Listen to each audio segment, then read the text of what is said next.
Judi Jetson is a fiber activist with a community economic development focus.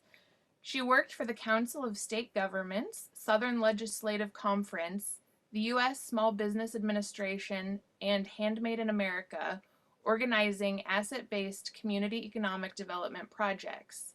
She is one of the founders and current chairman of Local Cloth, a membership organization in Asheville, North Carolina, which started by holding exhibits and fashion shows, connecting farmers with artisans, offering workshops and classes, and most recently launched an online marketplace, shoplocalcloth.org. And we'll make sure to type that into the chat too. So, Judi, welcome. Thanks, Kelsey. It's good to be here. I realize I must have given you all that data several months ago because our most recent thing is we've actually opened a brick and mortar shop. So I'll tell you about that later on in the panel. But that's a whole other can of worms, if you know what I mean. Definitely. Well, should we kick it off with the poll? I think so. And I want to say that as I've listened to the presentations today, I've been struck by the fact that most of them are artisan focused. And our presentation is different because it's really more community and organization focused. So for those of you who are wanting to know how to make things happen in your own region or country or state, I think you're in the right place. And just to let you know, a lot of our members have written in about interest in the fiber sheds. We asked for discussion room topics to be sent in, and a number of people mentioned fiber sheds. So we definitely have a vested interest in that in our attendees. Great. So, okay, I'm going to initiate the poll. As soon as I click the button that says launch poll, it should appear for all panelists if you would like to participate, and attendees. I just ended the poll and I will share the results. And everyone, I hope, will be able to see these. But Judi, maybe I'll turn it over to you, and as long as you can see them, you can make any commentary you would like. Okay, great. Well, this is interesting and a little unexpected. We've got more than 40% of our people attending are from the Western United States, 30% from Eastern, and 12% from Midwestern. I couldn't decide if I was Eastern or Midwestern, so we usually say Southern here in North Carolina, but that's okay. So we've got some from Canada or Mexico, Central and South America, Europe, and probably one person from other. Maybe that's another Southerner. All right. So age group is definitely predominantly over 65. That's 59%. Only 2% under 30. And that is not uncommon among the textile world, but we certainly would all like to see more under 30 than what we have right now. That's how we keep things going. And so the roles we play, 45% are makers, so that's almost half of us. Textile educators is 17%, textile enthusiasts 20%, textile retailer, we've got a good number of those, 11%, couple of mills, a couple of shepherds, and several textile collectors. No one has clicked textile traveler, but I would bet that many of you would have chosen that for a second choice if you could have. Okay, so that helps us as the panel kind of know how to gear our conversation. So I'm going to click that off and get ready to begin. As Kelsey said, thank you, Kelsey, again for that nice introduction. I'm Judi Jetson. I've seen some of you over the course of the last year on the Zoom monthly panel discussions. I've been moderating those, and it's been a joy to do it and a pleasure to be able to talk to you today about my current passion and that of quite a few other people, including the panelists with us today, the Fibershed movement. And I'll tell you very briefly what that is, and then as you hear each of the panelists talk about their own Fibershed and their organization and where they are in the process, I think it'll make sense and it'll become a rich vision. With me today is Levon Stuckey, who is just starting a fiber shed in the entire state of Montana, which we all know is kind of where the buffalo and sheep roam, right, Levon? She's going to tell you about her experience. Maddy Bartsch is from Three Rivers Fibershed, which is sort of Minneapolis north. Yeah. And I'm from the Blue Ridge Mountains Fibershed, which is headquartered in Asheville and goes for 100 miles around. The notion of fibershed was developed by Rebecca Burgess, who some of you may know from her work as a natural dye advocate and grower. It really is kind of a takeoff on the watershed phrase, which has been used in environmental groups for years. But a fiber shed is basically a geographic region that is, how do I say this? What we're trying to accomplish with Fibershed movement is to encourage people to find fiber that's local rather than importing it from outside the country, to add value to it by spinning it, processing, washing, knitting with it, weaving with it, and then, of course, have beautiful local textiles available as a result. So it's sort of a take on the local food movement, only it's about textiles and fiber. And with that, I'm going to ask Levon to start us off by giving you a little bit of her background and how she came to decide she wanted to be a Fibershed leader, and where she is in the process right now. And Levon, you just tell me when you want me to put your website up, and that's what I'll do. We all have decided to kind of use our websites as a way to talk about our organizations. So that's what each of us will do. Well, and if you see fit to plug it in there, then go ahead and do that. So I'm coming to you from Belgrade, Montana, and many of you were supposed to be here last year, but because of COVID, everything got turned upside down. And I believe that was last year. It seems like such a long time period, but I'm sitting in the mill. My fiber thing started 30 years ago with 2 sheep who were born on my birthday. And I always say that 2 turned into too many, and I'm still raising sheep. I have about 20 and 18 lambs this year. I started working for the owner of the previous mill about 7 years ago. Worked for her for 4 years, and the mill was for sale the entire time. I watched people come and go and decide, no, this isn't going to work for us. And I really saw the need, especially for women like me who had small flocks that were utilizing the mill locally. And I really didn't want it to go away. So we sat down as a family. My son had the building. It took 2 years to get the building prepared because the economy here was just crazy, and finding workers. So we got the building ready, moved the equipment on the 4th of January of 2018, and I've owned the mill since then. But at the same time, Fibershed was on my radar, kind of in the back of my head, and I signed up to be an affiliate, and it just sort of sat there. But then once the mill started going and Rebecca came out with her new book and people were reading about fiber sheds, I started getting phone calls, and mostly from people that I knew or kind of knew through the mill. And 4 other ladies and myself, including Dorinda Dutcher, am I saying her name right?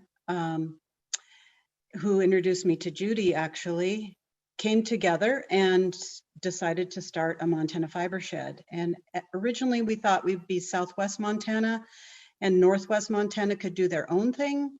But what we decided to do was do the entire state of Montana because it's so huge, but our population is lower. And most of us fiber people know each other anyway. And so the whole idea was to connect the producers with the consumers and the artisans that want to use our fibers, because traditionally Montana was one of the biggest states in the union that produced sheep, but we didn't use their wool and we didn't eat their meat. So we're trying to change those things because there's an awful lot of fiber and a lot of different fiber animals in Montana. So here at the mill, I do everything with solar power. I run the mill. All of the equipment is run with solar power, and we do solar thermal to heat the water. All of the wash water goes back out onto the fields. Everything gets utilized. So whether it's the waste from the bottom of the carter that goes back to the former mill location and gets composted, or the spinning mill has a vacuum on it, and we use that stuff to make dryer balls and mystery bats. But everything gets used, reused, recycled, repurposed, and we consider ourselves a zero waste wool mill here. So Levon, this yes. is Judi. You want to tell us, do you want me to go to the directory so you can tell us a little bit about who's a member of your fiber shed? Yes, you can sure do that. Okay. So here what we did, we've kind of broken it down into different categories. We have producers. We don't have as many in some categories as we'd like, and there are other categories that we're adding. We did this in less than a year. So we came together, and it just so happened that we had a lot of different people with a lot of different talents that came together. And so Allison Grove has created this website for us. The one with the barn up there, that's the old mill location. These are all producers. I think if you even scroll down further, you will see. Sorry, I just clicked on it so people could see that you can actually go to the real Yeah. farm website from there. So that's great. We would like to have a section for shearers, because that's really a big need for anybody that has sheep. Shearers are few and far between, but I don't think we have anybody signed up. There I am as the mill. We only have one mill signed up for Montana, and I know that there are others. So we're working on that continually. The makers are artisans, and I think maybe even teachers as well. And we would really like to get some Native American weavers and fiber artists on this group as well, and have their own little category. So in October, the end of October, on the 23rd, we initially were going to have it as our kind of kickoff, our launch. And we just decided we need to get this information out there, and we'll celebrate our brand new fiber shed with a fashion show, and we're calling it Farm to Fashion. So there's Barb on the right-hand side of the screen. She's another volunteer that came together to create the Montana Fiber Shed. So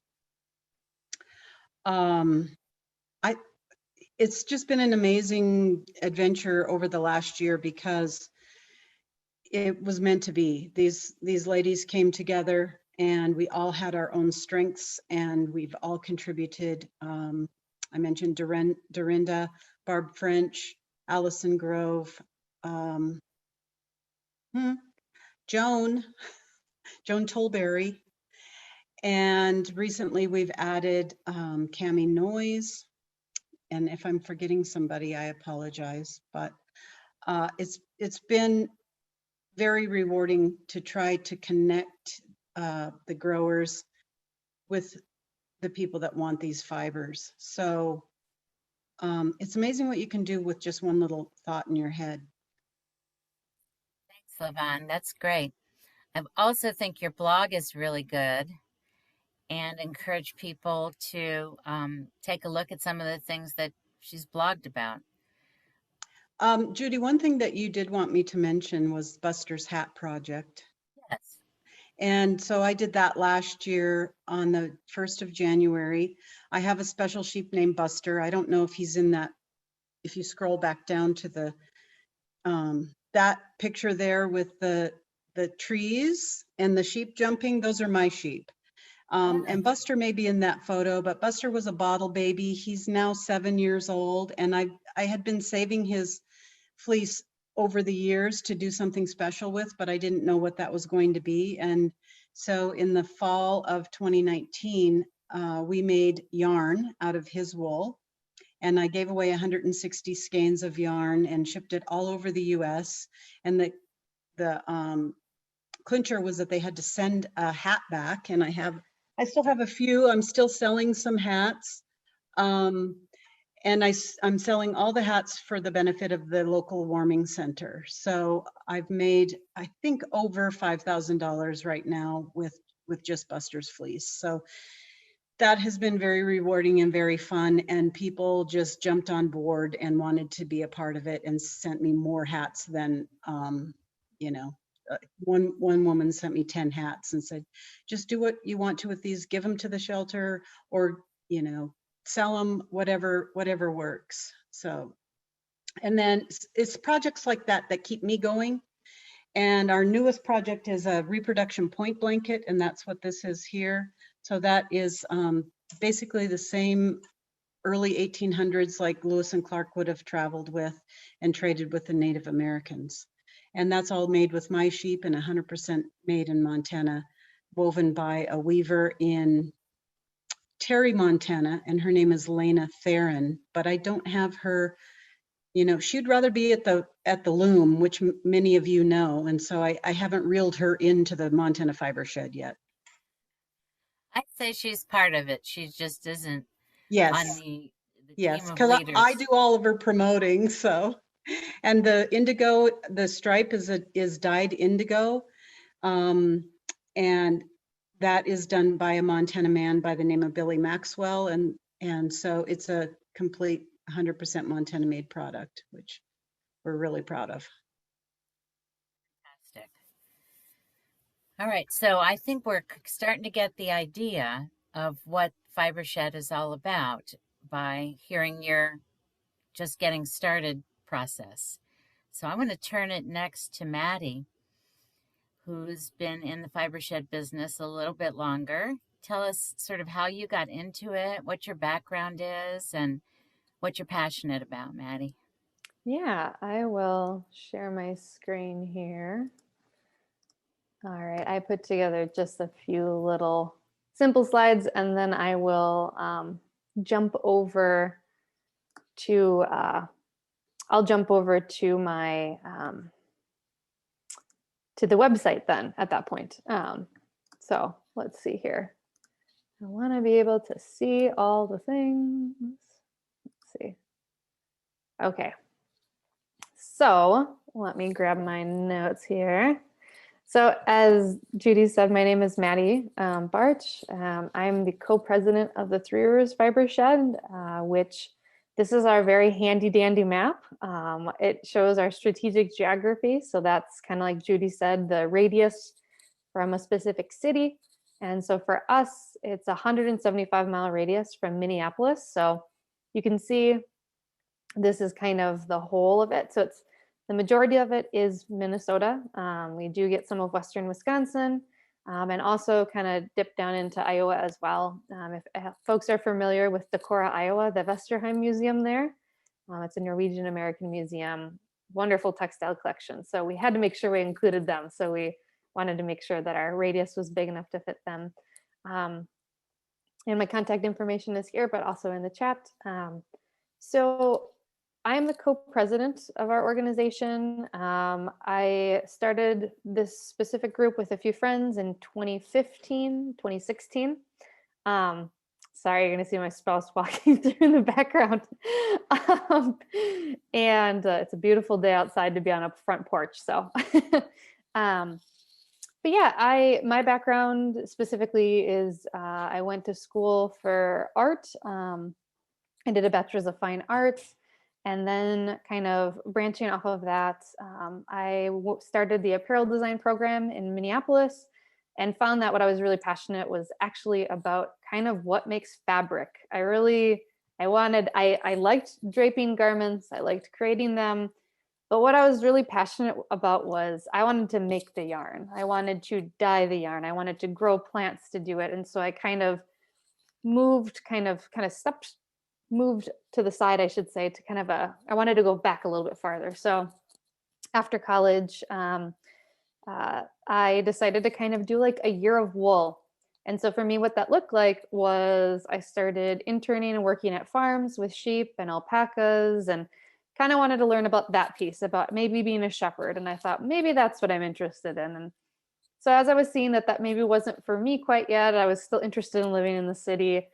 I started learning about shearing, and then I started working at a fiber mill. And so I kind of just made my way through the whole supply system with different jobs and volunteer opportunities, and learned how to weave and spin at the Weavers Guild of Minnesota, which is local here. And I'm just actually a few blocks away, which is great.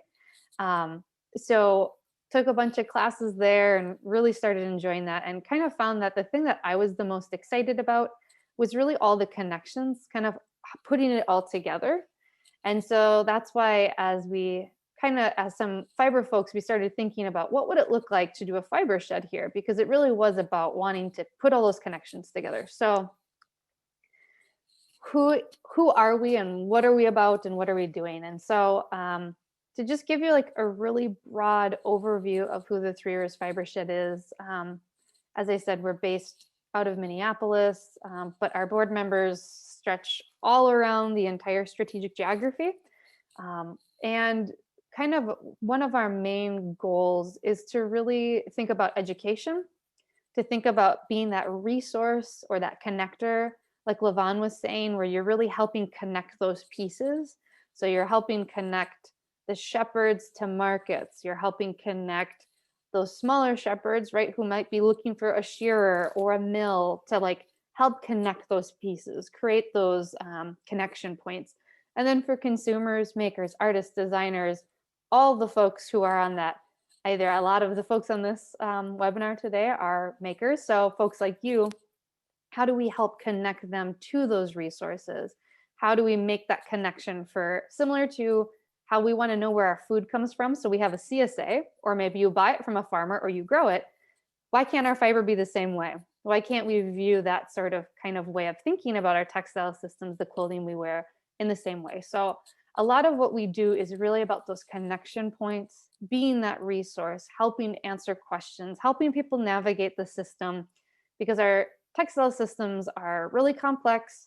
They've mostly moved overseas, or like in Lavon's case, talking about Montana, like she's the only mill. There is one mill. And so, you know, having a connection to that mill is so important, right, for the whole structure to work together. And so we see a big part of that education work is really in connecting the dots. We're making those constellations because it makes us stronger as a community when we can work together. And so something else we're really passionate about, and this is again kind of just us talking about being that resource to our fiber community, connecting, building community, whether it's among shepherds and helping them network with each other. So if we're having, like right now, it's super dry in the Midwest, and a lot of our shepherds are dealing with really high temperatures, not a lot of water. And so it's really hard on the sheep and alpacas. And so we have a close shepherd community where they turn to each other and say, hey, what are you doing? Like, are you finding this is helping? Are you using these minerals? What sorts of things?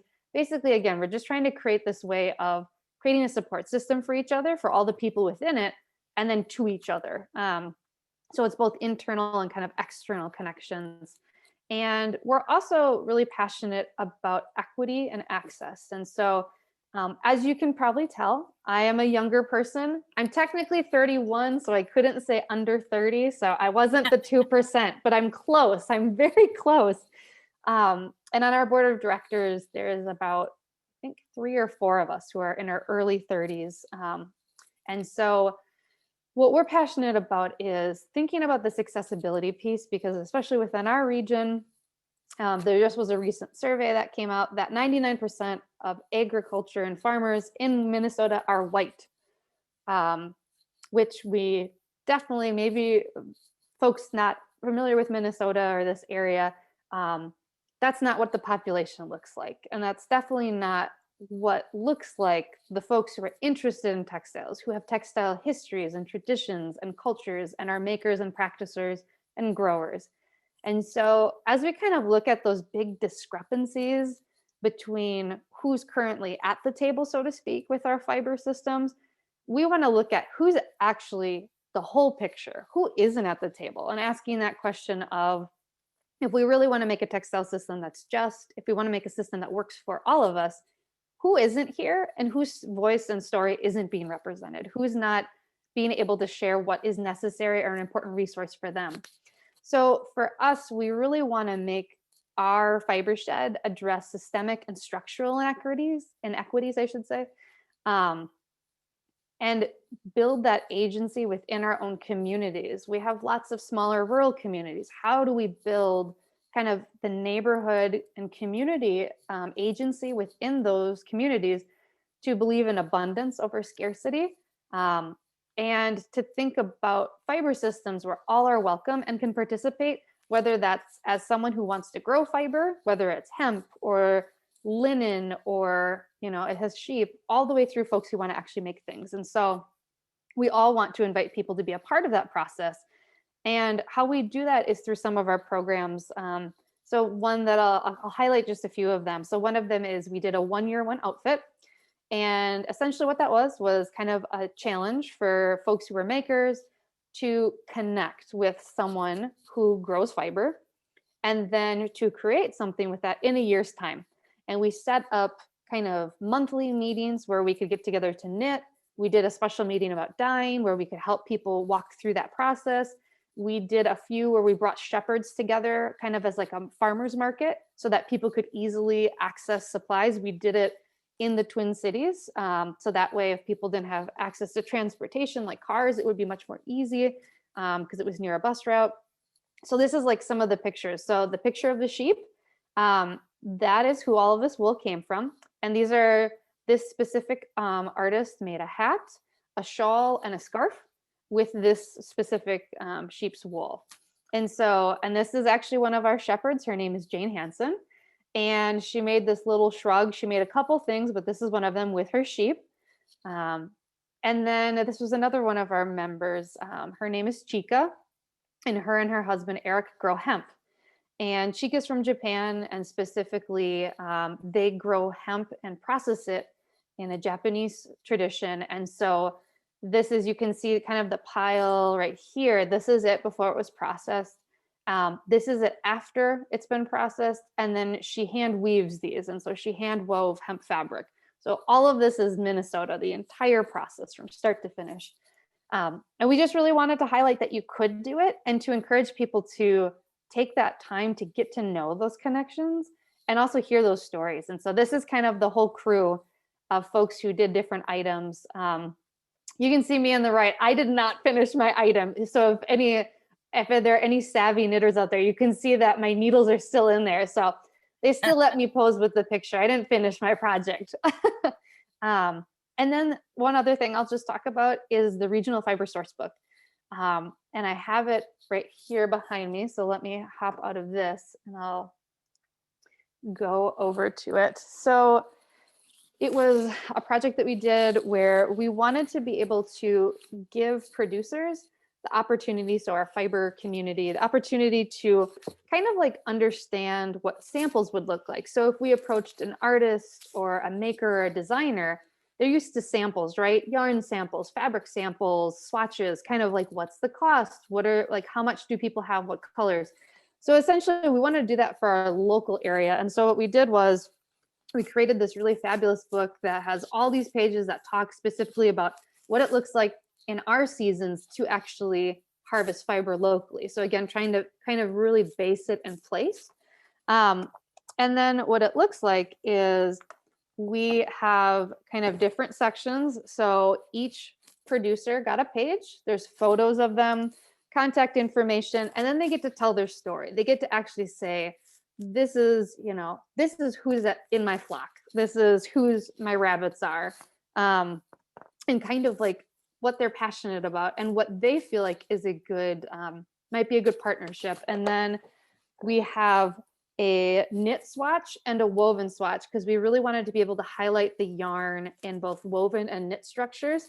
And then we have everything for what types of products they have for sale, what the pricing is, as well as where you can find it, what the breeds are, what colors, and then also what they would recommend making with it, as well as kind of like when do they shear? So that way people would know, hey, this is only accessible maybe in the fall. If it's a long wool breed, it maybe is October. And so we have it on our website, which you can see here. We have the information about what it is. And then we also have a digital copy. So anyone can go to our website and look it up because again, we really wanted to make sure it was accessible and that this access to resources, we're removing gatekeeping. We're making participation in these systems really simple. And so you can see we kind of talk about who Fibershed is, and then I'll just get to one of the main pages here for you. We also included kind of like these quick charts that someone could just go to and look at all the information to, if a designer was looking at this and said, oh, okay, like I need, 200 pounds of fiber, who could you pair together? Who has similar micron counts? Who's got similar fiber to actually get you to the supply that you need? And then we also have a steward directory. And so that is for all the people who are in our system from start to finish. And we have our application, it's just right online. But we separate kind of similar to Levon by we have shepherds. And then we actually are blessed with a lot of mills in our area. So we really count our blessings. We have many fiber mills here, so we're very lucky, including a weaving mill. And then we also have like a fiber co-op. And so this is always changing, folks who are on here. We have a sliding scale because we also, again, feel like that's really important for kind of removing those disparities within our fiber and textile communities. But yeah, that's kind of a little bit about us. Thanks, Maddy. That's amazing. All the projects that you've done are inspiring to me. We've been doing Fibershed type things for about almost 10 years in the Asheville region, but I'm very jealous of that source book you have. I want to do one of those. That was great. It was a lot of fun. Yeah. All right, so I will kind of be the wrap-up speaker over the next 10 minutes or so and talk about what Local Cloth is as an organization, how we started and where we are now. It's definitely an organic type process. As you can probably tell, both Levon and Maddy have taken different paths and we have as well, but the commonality is that all of us are interested in connecting farmers and fiber artists for mutual benefit, I think is the best way to say it. So the Local Cloth is a Fibershed that only recently joined as a Fibershed affiliate. We sort of started about the same time that the Fibershed out in California started. We call it the mothership. I don't know if the rest of you do, but different paths. We started as an economic development organization rather than an artist-led organization, which has resulted in different goals and objectives and projects. I was working at Local Cloth, which is a nonprofit based in Asheville that was about growing the craft economy. Back in 2009 and 10, of course, most of us were all in an economic downturn, and we were struggling with how do we grow the craft economy in a recession. And the light bulb that came on for me was we do it by by supporting local businesses, local farmers, and getting local artists to work together with them. We do it by growing that economy within the textile world. And that caused us to take a look at what were all the components of a textile economy. We made our own model, and you can probably find pictures of that on our website if it hasn't been buried, which things tend to do on your website after a few years. Levon, you'll be saying, oh my gosh. But well, let me share the website, and I think I can tell you sort of how it worked if I do that best. Oh, okay. Well, this is where we are today. Let me go back to the beginning. I'm going to take you to the home page of our website and tell you that the very first thing we did after first we had to decide what our region was. So let's see if I can find where that is.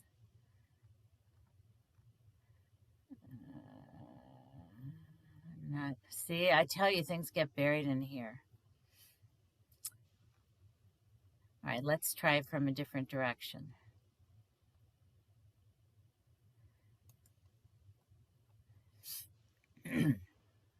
Let's do About Us. I bet that'll be the right spot. Okay, our mission has stayed the same really throughout. It's to raise awareness about the local plant and animal fibers and the fiber products, to increase access to and availability of local textiles and fiber, to strengthen the economic viability of our local creative community, and then to add value to local products in order to create more revenue and jobs. Here we go. We started out by deciding what was the size of our region and we were going to cover. We decided it would be a 100-mile radius around Asheville, which has parts of Tennessee, Kentucky, Virginia, Georgia, and South Carolina in it. So we weren't limited by state borders, but rather we said people will drive about 2 hours to go to a mill or to go to a really wonderful shop, to go to a fiber festival. As people's habits really determined our region. So once we drew the size of the range that we were going to take, we did some research about how many fiber artists there were, how many fiber farmers, and we were really quite surprised that we found more than 400 people who were making some portion of their living through selling fiber art. And there were 2,500 people who consider themselves fiber art hobbyists. This is a lot more people per capita than most other parts of the United States. So we are really dominated compared to other fiber sheds by artists and arts hobbyists. We also have a lot of galleries. There were 80 galleries.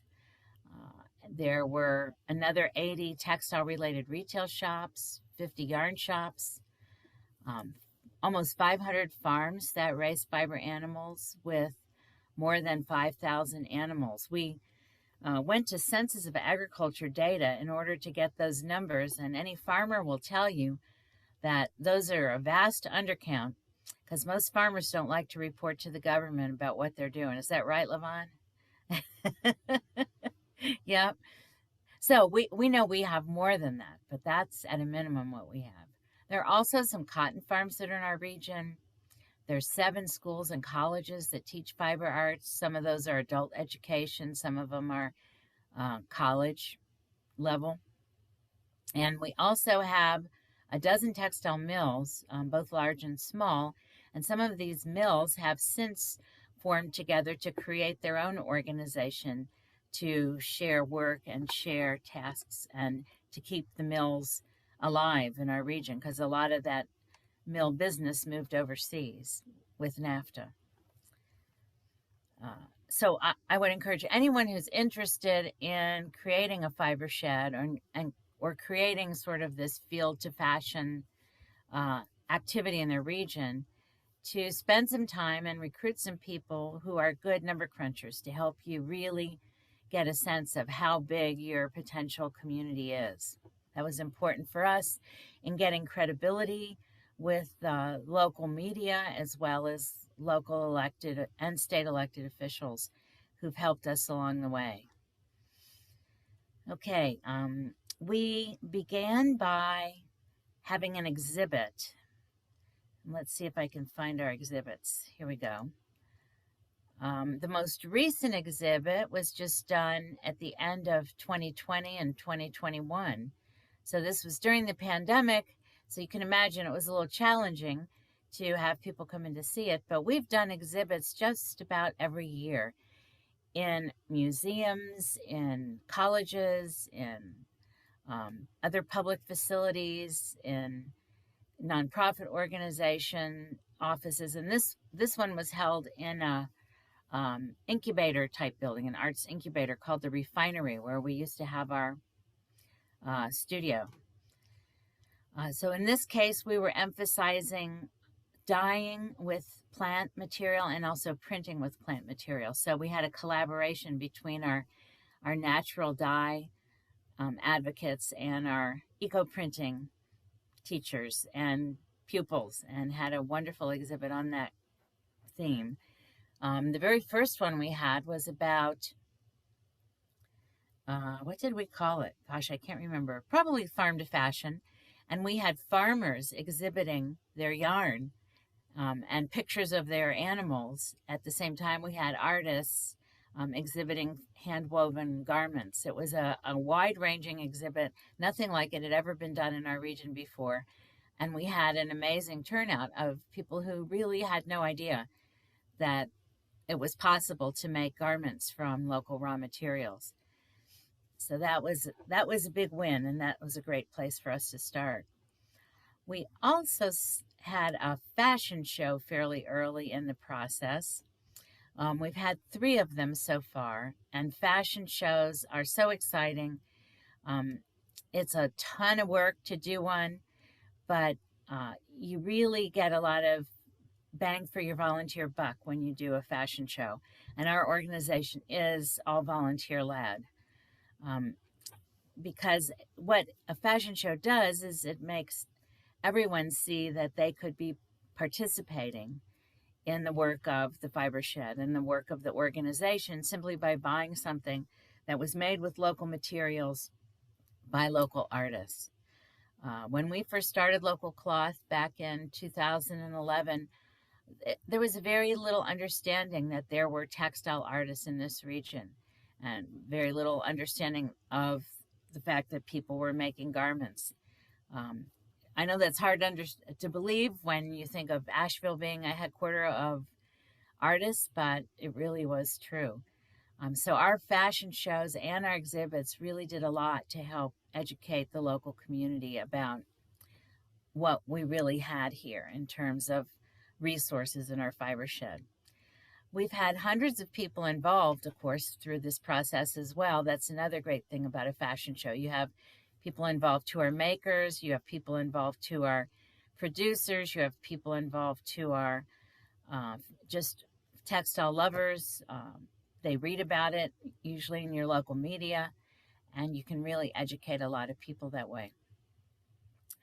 I'm about 5 years into this. We decided there was a demand for a place to learn fiber skills, and so we opened our first physical place. We were a virtual organization, let's say. Before that, we didn't have an office or a building, but we opened our first studio to be a place of classes on any fiber technique you could imagine. Today, for instance, there's a class on marbling, on cloth. I'm teaching a class tomorrow on spinning. There's a natural dye interest group that also meets tomorrow.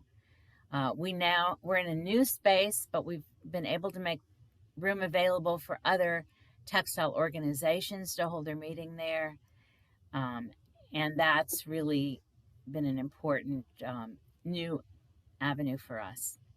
We have a lot of dyeing classes. We have coming up eco-printing. There's a drum carding. Just giving you some general ideas of some of the kind of things we have classes on. But we were able to pay the rent and save a little bit of money through doing workshops. So now we've just moved into a new location. I'm going to take you to Shop Local Cloth for a minute before I finish. But in February, we launched an online shop. And in March, we started discussions about opening a brick and mortar shop that would be the home for the artists who were selling in our online shop, as well as our workshops and a few little studios where textile artists could be working. The idea is that you would walk in the door and you would see work for sale in front of you on the left. You would see artists working on the right, and behind that would be the classroom and a big dye studio. And that's what we've been able to make happen. A lot of our things for sale are featured in Shop Local Cloth as well. We have an emphasis on raw materials, both fiber and roving, and also yarn, because that hasn't been available in our region before. But we now have all of these things available both virtually online and also in person in our shop. And most of the things that are sold through Shop Local Cloth are also taught in our workshops. So that's how we've evolved so far. And I'm not quite sure where we're going next. It's, as I said at the beginning, it's been sort of an organic growth and development of our organization. But I think that typifies a lot of the different fiber sheds, because we're all responsive to what people want and need and what are the gaps in our local supply chain. So with that, I'm going to ask if anyone has any questions. I'm going to ask you to go ahead and put them in the Q&A, and we'll give you a minute to do that while Marilyn, thanks. She says, surely an idea whose time has come. You know, it's funny you say that. I thought it was so sensible when we first came up with the idea. I thought it would just take off like a bang, and it's actually been a whole lot of work over the last 9 years in order to grow this organization to where we are right now, but it's very rewarding. What about you, Maddy? Yeah, I think it has gone from, I think, being kind of a lot of excitement and like, let's just see and no one knows who we are, to we're just about to wrap up filing for our 501c3 and we have a really good group of board members, and we're kind of moving towards being able to do some bigger projects. And so it's been gradual. And I think you also have to kind of move with the community too, to have the community's input at the center of what you're doing. And so that takes time to build those relationships, especially when you're urban and rural and trying to connect all the pieces. Yeah. There's a question for you, Levon, in the Q&A, and she wants to know, well, where did it go? Oh, who has the question about, isn't that funny? I can't find it. Well, that's because I just typed it in. Oh, I just well, tell typed the everyone, answer. why don't you say the question and say your answer? Because I think others would be interested. Her question was, what are the challenges of running a fiber mill? The biggest challenge is it's a lot of work. And you can't do it alone. You have to have help, and you have to have knowledgeable help.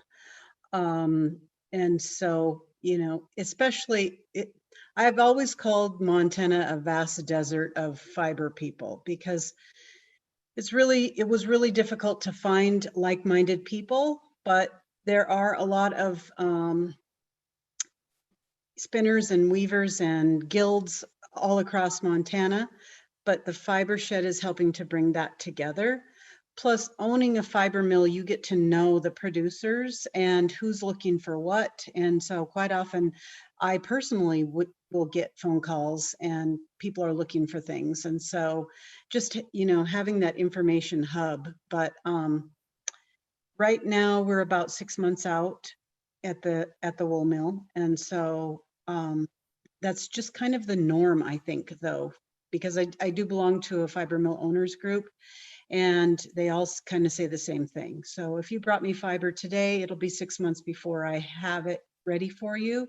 So kind of shifting that whole mindset of the producer. Oh yeah, if I want my fiber for this festival, I have to be sure that I get it in 6 months prior. So one thing that I do is I allow people to get their name in the queue by putting down a deposit. So when they shear their sheep, they can bring it straight to me, and quite often they get right into the wash system and they'll have their fiber sooner because they've made their deposit. So Thank you. That's great. those are just a few, and just teaching. A lot of people they want sheep. I just got my first sheep, yada yada yada. They don't know what kind of fiber they want. So trying to help them decide what are you gonna do with your fiber, and that kind of thing. It's all a learning process. Sheila asked a question: how did you initially propose the concept when you first approached all the different groups? And I want to take that one and then go to Maddy next. And I want to take it now because it actually had to do with people talking about a fiber mill. So it's a nice segue from Levon's comments. I'm a hand spinner, and joined a group called Shepherds, Spinners, and Wannabes, which has been around this area for at least 20 years. And typically we spin once a month at somebody's farm. Sometimes it's at someone's home or in another location, but spinners are notoriously social as a group, kind of like knitters, Maddy.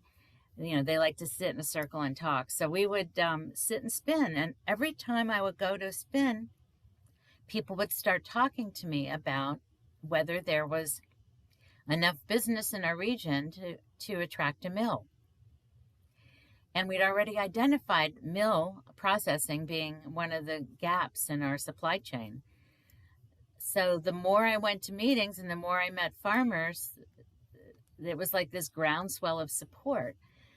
So the idea of getting people together from all parts of the supply chain came to me because my field is economic development. So I knew I had to have everyone at the table, and we had to form an organization that would make sense to all of them.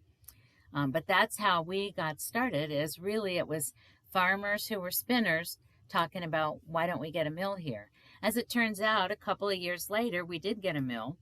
I can't say it was because of our initiative, but the time was right, and it's called EcoView Fiber Mill. We have a second mill that opened a couple years ago just over the border in Tennessee called, I think it's Two Rivers Fiber Mill.